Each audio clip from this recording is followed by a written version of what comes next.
Luto pala ako ng chicken pulaw mga kapanay. Pero parang ano to biryani pulaw. Kasi yung ginamit kong pampalasa ay biryani. Pero niluto ko siya ng paraan ng parang pulaw ang pagluluto. Kaso, lumalata! Nasobrahan ko sa tubig. Masarap pero malata. Ay kung kulang na lang maging lugaw ba? Tama na nga pala yung tubig na nilagay ko. Dinagdagan ko pa kasi baka kakumahilaw. Ayun, naging malata. Pakita ko sa inyo niluto ko. Beef to, ha? Oh, beef pulaw.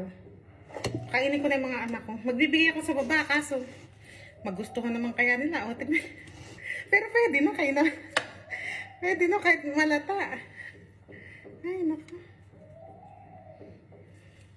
Sa susunod nga, pag magluto ako, ihiwalay ko na talaga yung pagluluto ng kanin para hindi nalalata.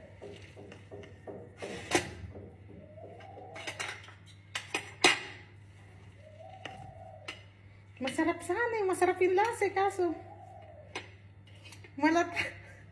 Nahihiya tuloy ako magbigay sa baba, malata.